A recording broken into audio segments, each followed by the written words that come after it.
ফেসিবাদের হাত থেকে মুক্ত হওয়ার জন্য ডানপন্থী সকলের সাথে ওই ভিতরে গুজুর গুজুর কোনো সম্পর্ক নয়, প্রকাশ্যে দিবালোকের মতো স্পষ্ট সম্পর্ক রেখে তারপরে জনগণের কাছে ক্লিয়ার মেসেজ দিয়ে আন্দোলন করতে হবে, সংগ্রাম করতে হবে। কিন্তু বামপন্থী দল আপনাকে বলে দিবে যে অমুকের সাথে বসলে আমি বসবো না, যার দুইজন মানুষ নাই, দুইজন কর্মী নাই, সেই কথায় রাজনৈতিক পথ পাড়ি দেয়া যাবে না।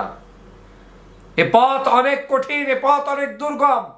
এই দুর্গম পথে চলতে হলে যার সাথে লোক আছে, যার সাথে সমর্থ আছে, যারা বাংলাদেশের মাটি ও মানুষের সাথে মিশে গিয়েছে, তাদেরকে সাথে নিয়ে পথ চলতে হবে। তাতে প্রয়োজনে ওই ছোট্ট বামপন্থী দল নাও যদি আসে, তাকে বাদ দিয়েই পথ চলতে হবে। তারা চায় না আপনি একত্রে বসেন, কারণ ওরা জানে আপনি একত্রে বসলে 1 সেকেন্ড যদি আপনি টাইম দেন, ওই 1 সেকেন্ডেও এই সরকারের পরিবর্তন ঘটানো সম্ভব।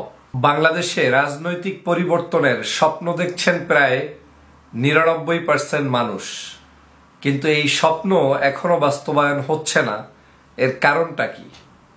বাংলাদেশের এত পরিমাণ মানুষ এই সরকারের পরিবর্তন চাওয়া সত্ত্বেও বাংলাদেশে এই অবৈধ সরকার দীর্ঘ প্রায় 15 বছরের অধিক সময় ধরে ক্ষমতা আঁকড়ে ধরে আছেন। অথচ বাংলাদেশের 99% মানুষ বিশ্বাস করে এই অবৈধ সরকার ক্ষমতায় থাকার কোনো সুযোগ নেই, তার পরিবর্তন দরকার, এবং এই অবৈধ শাসক গোষ্ঠীর পরিবর্তন না হলে বাংলাদেশের মানুষের ভাগ্যের কোনো পরিবর্তন হবে না। আমি মনে করি বাংলাদেশের রাজনীতিতে একটি চরম ভুল চলমান রয়েছে, যেই ভুলটি যত দ্রুত সম্ভব ঘুচিয়ে আনতে পারলে বিজয় সুনিশ্চিত, আর সেই ভুলটি যত বেশি লম্বা সময় নিয়ে চলমান থাকবে ততদিনে বিজয় আপনাদের জন্য, আমাদের জন্য অন্ধকার হয়ে আসবে। আপনারা জানেন যে বাংলাদেশের রাজনৈতিক ধারায় যে প্রচলিত বিধান রয়েছে সেটা হচ্ছে ডানপন্থী এবং বামপন্থী রাজনৈতিক চিন্তা চেতনা। আওয়ামী লীগ শুরু থেকে তাদের সেই বামপন্থী বাম ঘেঁষা মানুষদেরকে নিয়ে তাদের রাজনৈতিক বিস্তার ঘটিয়েছে। তারা তাদের আন্দোলন, সংগ্রাম, নেতৃত্ব সবকিছুতে তাদেরই প্রাধান্য রয়েছে।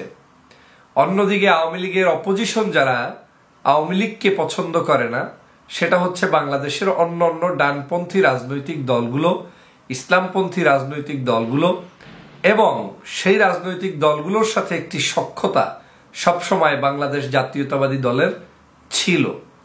যখনই এই রাজনৈতিক দলগুলোর সাথে জাতীয়তাবাদী দলের একটি সমন্বয় হয়েছে, সংমিশ্রণ হয়েছে, আলাপচারিতা হয়েছে, একত্রে আন্দোলন কিংবা একত্রে জোট করার সুযোগ হয়েছে, তখনই বিএনপি আওয়ামী লীগের বিপক্ষে বাংলাদেশের রাষ্ট্র ক্ষমতায় আসতে পেরেছে, এসেছে। সবসময় মনে রাখতে হবে রাজনীতিতে আমার শত্রু যেটা চায় আমি সেই কাজটি শত্রু না চাইতেই করে ফেলছি কিনা, আমার শত্রুর যেটা পরিকল্পনা যে সেটা আমাকে দিয়ে যেটা তিনি করাতে চান সেটাই আমি করে বসছি কিনা, এটা রাজনীতিতে একটি আমাদেরকে মাথায় রাখতে হবে এবং এই দূরদর্শী চিন্তা নিয়ে পথ আগাতে হবে। বাংলাদেশের রাজনীতিতে শত্রু চায়, আওয়ামী লীগ চায় আমি যাতে জামাত ইসলামের সাথে মিলে একত্রে উদ্ভস করে রাজনীতি না করি। আমার প্রতিপক্ষ আওয়ামী লীগ চায় আমি যাতে হেফাজতে ইসলামের সাথে না মিশি, না বসি। আমার প্রতিপক্ষ চায় আমি চরমনায়ের ইসলামী আন্দোলন বাংলাদেশের সাথে, কিংবা মামুনুল হক পন্থী কওমি ধারার কোনো আলেমদের সাথে, কিংবা এদেশের অন্য অন্য ইসলামিক রাজনৈতিক নেতৃবৃন্দের সাথে আমি যাতে ওঠ বস না করি। এটা চায় আমার শত্রু। এখন আমার শত্রু যেটা চায়, শত্রু যে কাজটি করলে খুশি হবে, সেই কাজটি যতদিন আমি চলমান রাখবো ততদিন শত্রুর কাজটাকেই আমি এগিয়ে নিচ্ছি, আমার কাজের কোনো উপকার হচ্ছে না। বাংলাদেশের রাজনৈতিক পরিবর্তন যদি করতে হয় তাহলে বাংলাদেশের এই দুটি ধারার যে রাজনীতি চলমান রয়েছে, এই ধারা দুটোকে আমাদের সকলকে অন্তঃকরণে বিশ্বাস করতে হবে, আমাদেরকে ধারণা করে সেটার উপরে স্টাডি করতে হবে, এবং সেই স্টাডির উপর ভিত্তি করে আপনাকে পলিটিক্স করতে হবে। বাংলাদেশে দীর্ঘ প্রায় এই 15-16 বছর পর্যন্ত আওয়ামী লীগ যা চেয়েছে, পার্শ্ববর্তী দেশ ভারত যা চেয়েছে, সেটা হচ্ছে এদেশে কোনো অবস্থায় বাংলাদেশের সর্ববৃহৎ দল বিএনপির মতো একটি দলের সাথে ইসলামপন্থী এবং ইসলাম ঘেঁষা এবং ডানপন্থী মানুষদের কোনো অবস্থায় ঐক্যবদ্ধ হতে দেয়া যাবে না। যদি ঐক্য থেকে থাকে ভেঙে দাও। ভাঙবা কিভাবে? বিভিন্ন তকমা লাগিয়ে ভেঙে দাও। জামাতের সাথে তকমা লাগিয়ে দাও যুদ্ধাপরাধী, হেফাজতের সাথে তকমা লাগিয়ে দাও জঙ্গি, এভাবে চরমনের সাথে তকমা লাগিয়ে দাও আলেম, দাড়িওয়ালা, টুপিওয়ালা, এই বিভিন্ন তকমা দিয়ে যে এই যে যারা কি বলে ইসলামিক ওয়েতে যারা রাজনীতি করছে তাদের সাথে মিশলে সমস্যা, ধ্বংস অনিবার্য, ঝামেলা হবে, বিদেশিরা ভালোবাসবে না, এই বিভিন্ন মগজে তাদেরকে ভিতরে ভিতরে নার্সিং করে আজ বাংলাদেশের ইসলামপন্থী মানুষদের সাথে ঐক্যবদ্ধ 15 বছর পর্যন্ত হতে দিতে চাচ্ছে না পার্শ্ববর্তী এই দেশ এবং আমার দেশের আওয়ামী লীগ। আওয়ামী লীগের মূল এজেন্ডা কিন্তু আপনার ঐক্যবদ্ধ থাকলেই সমস্যা। আওয়ামী লীগের এজেন্ডা কিন্তু আপনি আলাদা আলাদাভাবে যত বড় বৃহৎ মিছিল করেন তাতে আওয়ামী লীগের কোনো কষ্ট নাই, তাদের কোনো মাথা ব্যথা নেই। তাদের মাথা ব্যথার একটাই কারণ, সেটা হচ্ছে আপনি আর যাই করেন একত্রে কিছু করবেন না। আপনি আলাদা প্ল্যাটফর্মে হেফাজতে ইসলাম 5 লাখ কেন 10 লাখ লোক নিয়ে আসলে শেখ হাসিনার মাথা ব্যথা নাই। জামাতে ইসলাম 1 লক্ষ 5 লক্ষ 20 লক্ষ লোক যাই হাজির করেন শেখ হাসিনার মাথা ব্যথা নাই। চরমনার পীরের বিশাল বিশাল সমাবেশে শেখ হাসিনার মাথা ব্যথা নাই। বিএনপি আলাদাভাবে বিশাল মিছিল করলে তার মাথা ব্যথা নাই। মাথা ব্যথা তখনই যখন তারা মনে করে যে সত্যি এই দলগুলো একত্রে এক প্ল্যাটফর্মে এক জায়গায় হতে যাচ্ছে, বসতে যাচ্ছে, তখনই তাদের যত মাথা ব্যথার কারণ। তারা চায় না আপনি একত্রে বসেন, কারণ ওরা জানে আপনি একত্রে বসলে 1 সেকেন্ড যদি আপনি টাইম দেন, ওই 1 সেকেন্ডেও এই সরকারের পরিবর্তন ঘটানো সম্ভব। প্রিয় বন্ধুরা আমার, বাংলাদেশের রাজনীতিতে ততক্ষণ পর্যন্ত পরিবর্তন হবে না যতক্ষণ পর্যন্ত ওপেনলি এই সকল রাজনৈতিক নেতৃবৃন্দ একত্রে এক জায়গায় এক প্ল্যাটফর্মে বসে আন্দোলন করে ঘোষণা দিয়ে সরকারের পতন না করবে। এর কয়েকটি লজিক আমি আপনাদেরকে বলি। যারা সবসময় বলার চেষ্টা করেন যে ইসলাম থাকলে সমস্যা, ডান থাকলে সমস্যা, দাড়ি থাকলে সমস্যা, টুপি থাকলে সমস্যা, আমি এটা বিশ্বাস করি না। ওরা শক্তির পক্ষে। আপনি যখন শক্তিশালী হবেন, আপনি জঙ্গি না রাজাকার না আলবদর না আল শামস, এটা বিদেশি পরাশক্তিরা তখন রিয়েলাইজ করে না, দেখতে যায় না। আপনি আফগানিস্তানের ক্ষেত্রে দেখেছেন যেই তালেবানদেরকে 20 বছর পর্যন্ত দমন করতে চেয়েছে, 20 বছর পরে সেই তালেবানদেরকে মেনে নিয়ে গোপনে চুক্তি করে দেশ ত্যাগ করেছে কিন্তু এই পরাশক্তি রাষ্ট্রটি। আজ বাংলাদেশের ক্ষেত্রে যারা ভুল ধারণা পোষণ করছেন যে এদেশে মনে হয় ইসলামপন্থীদের সাথে চলতে গেলে আমাদের রাজনৈতিক কোণঠাসা থাকতে হবে, মোটেও না। বরং আপনি শক্তি নিয়ে, সামর্থ্য নিয়ে ক্ষমতায় আসলে আপনাকে তারা বাহবা দিবে, আপনাকে তারা স্যালুট করবে, আপনাকে তারা গ্রহণ করবে। হয়তো আপনার বিরুদ্ধে ষড়যন্ত্র অব্যাহত রাখবে, কিন্তু সেটা আপনাকে ভিন্ন কৌশল অবলম্বন করে ক্ষমতা দীর্ঘমেয়াদে থাকার জন্য যা যা করণীয় সেটা করতে হবে। কিন্তু ক্ষমতায় আসতে হলে আপনাকে এই ধরনের রেভলিউশন করা ছাড়া বিকল্প কোনো পদ্ধতি বাংলাদেশের ক্ষেত্রে নেই। কেন নেই? ওরা জানে যে আপনি উইক হয়ে আছেন, আপনি দুর্বল হয়ে আছেন, আপনাকে কোনো অবস্থায় সংগঠিত হতেই দিচ্ছে না। এবং এই যে কাদা ছড়াছড়ি এক একজনের সাথে লাগিয়ে দিচ্ছে, এগুলো কিন্তু কাদা ছড়াছড়ি ইজ মেড বাই এজেন্সি। সবসময় মাথায় রাখবেন, এটা কোনো ইস্যু নয়। ইস্যুগুলো তৈরি করে আপনাকে, আমাকে, আমাদেরকে মাঠে ময়দানে ছেড়ে দেওয়া হয় যাতে আপনি এই ইস্যুর উপরে ব্যস্ত থাকেন। বাংলাদেশের মূল ইস্যু, মূল এজেন্ডা হচ্ছে এই ফ্যাসিবাদের পতন।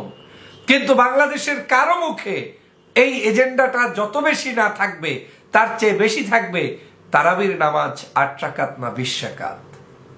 রাসূল সাল্লাল্লাহু আলাইহি ওয়াসাল্লামের জীবন আদর্শ নিয়ে কোন সময় কোন জায়গায় কে কিভাবে এটাকে উপস্থাপন করেছে সেই বিষয়ে। বাংলাদেশের আপনার কি বলে ওই ইরানের প্রেসিডেন্ট মৃত্যুবরণ করেছে, এখন জানাজা পড়বেন কি পড়বেন না, শিয়া না সুন্নি, এ নিয়ে মতভেদ, এ নিয়ে আলোচনার বিশাল সময় আমার রাষ্ট্রে।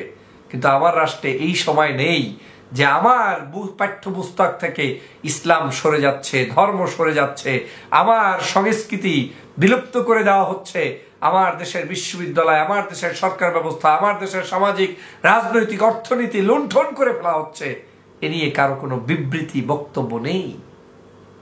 কারণ এটাই ওই দুষ্ট চক্রের সদস্যরা চায়। অতএব এক এক সময় এক একটা ম্যাজিক দিয়ে আপনাকে ভ্রান্ত পথে রাখবে।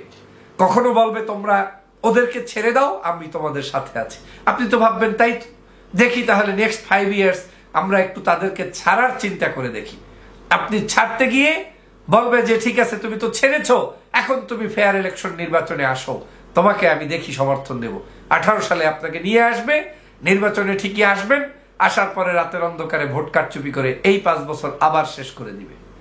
নেক্সট 5 ইয়ার্স বলবে ভিন্ন কিছু, তোমরা এভাবে পলিসি নির্ধারণ করো, তোমরা আমাদের উপরে নির্ভর হও, আমাদের সাথে সম্পর্ক করো। এই রাষ্ট্রের সাথে সম্পর্ক করে ক্ষমতায় আসবেন, স্বাদ মিটাবেন, দেখবেন এন্ড অফ দ্য ডেতে সে আপনার সাথে নাই। মূলত যে আপনার সাথে থাকবে তাকে নিয়ে আমৃত্যু লড়াই করার মধ্য দিয়ে যে স্বপ্ন বাস্তবায়ন হবে, সেটাই হচ্ছে প্রকৃত নেতৃত্ব এবং প্রকৃত আপনার জনগণের ভালোবাসা।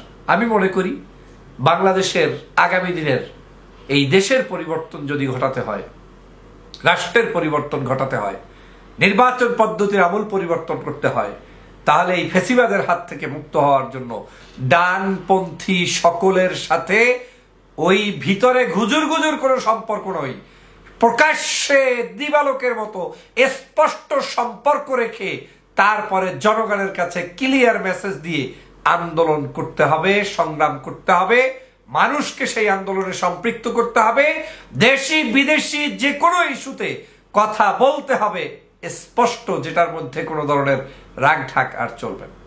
যদি সেটা সম্ভব হয়, দ্রুততম সময়ের মধ্যে বাংলাদেশের মানুষের মুক্তি সম্ভব। সেটা যত দেরিতে হবে তত দেরিতে বাংলাদেশের মানুষের পরিবর্তন হবে, মুক্তি হবে। অতএব আসুন, আমার এই বক্তব্য হয়তো একরোখা অনেকের ভালো নাও লাগতে পারে, কিন্তু আমি বিশ্বাস করি যে আদর্শিক বিপ্লব ছাড়া কোনো দেশের কোনো বিপ্লব যুগে যুগে কোনোদিন হয়নি, হবে না।